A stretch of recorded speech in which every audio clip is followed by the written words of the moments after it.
nasta'inuhu wa nastaghfiruhu wa na'udzu billahi min shururi anfusina wa min sayyiati a'malina. May yahdihillahu fala mudilla lahu wa may yudlilhu fala hadiya lahu. Asyhadu an la ilaha illallah wa asyhadu anna Muhammadar Rasulullah. La nabiyya ba'da amma ba'du. Baiklah, pada kesempatan kali ini saya ingin menyampaikan sebuah pesan singkat yang berjudul berbakti kepada orang tua adalah kunci surga. Saudari-saudariku yang dirahmati Allah, kalau kita ingat-ingat siapa yang paling berjasa dari kita lahir sampai sekarang, jawabannya adalah orang tua, yaitu ayah dan ibu.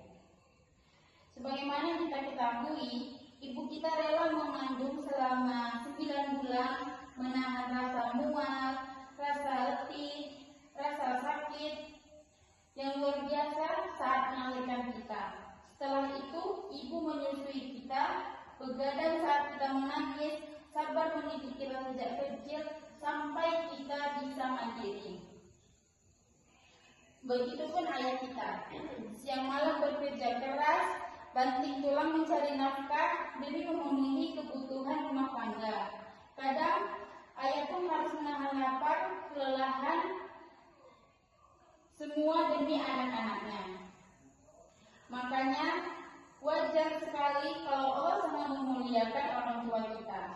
Dalam Al-Quran Allah juga berfirman dalam Quran surat Al-Isra ayat 23 yang berbunyi Bismillahirrahmanirrahim wa qadha rabbuka alla ta'budu illa iyyahu wa bil walidayni ihsana, yang artinya, dan Tuhanmu telah memerintahkan agar kamu jangan menyembah selain Dia dan hendaklah berbuat baik kepada ibu dan bapak.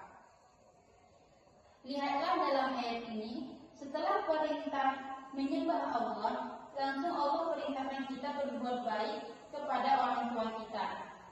Ini bukan hal kecil, ini adalah fondasi agama dan kunci surga.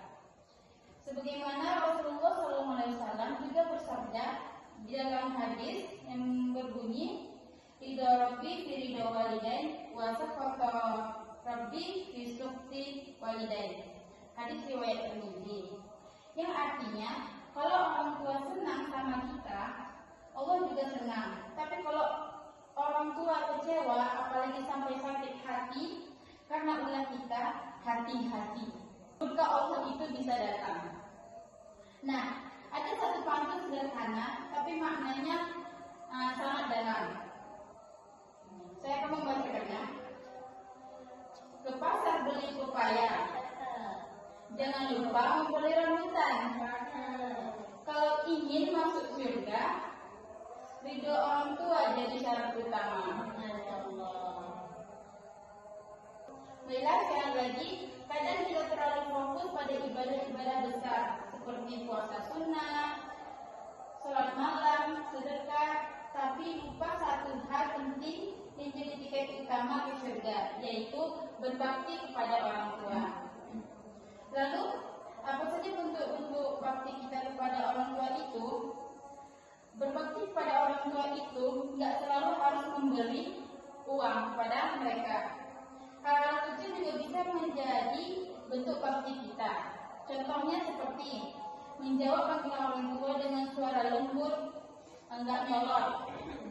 Yang kedua, jangan membentak, jangan kasar, apalagi sampai ngomong ah. Yang ketiga, bantu pekerjaan rumah meskipun enggak disuruh. Yang keempat, doakan mereka setiap hari, terutama setelah sholat. Yang kelima, jangan bikin mereka sedih karena setiap kita yang buruk. Saya ada kisah singkat tentang seseorang yang berbakti kepada orang tuanya. Jadi, ada seorang pemuda yang rajin banget ibadah. Salatnya rajin, puasanya jalan, sedekahnya juga nggak ketinggalan. Tapi saat Rasulullah SAW wasallam bertanya, apakah orang tuamu ridho padamu? Pemuda itu bilang, ibuku marah-marah karena aku pernah menyakiti hatinya. Lalu Nabi berkata, minta maaflah pada ibumu, kamu belum akan masuk surga sebelum ibumu ridho kepadamu. Bayangkan, ibadah sebanyak apapun kita bisa jadi sia-sia kalau orang tua itu belum ridho kepada kita. Jadi pertanyaannya, kalau orang tua sudah tiada, bagaimana mencapai ridhonya? Tenang saja, berbakti kepada orang tua tidak cuma bisa dilakukan saat mereka masih hidup. Kalau orang tua sudah meninggal, kita tetap bisa berbakti dengan cara mendoakan mereka setiap hari,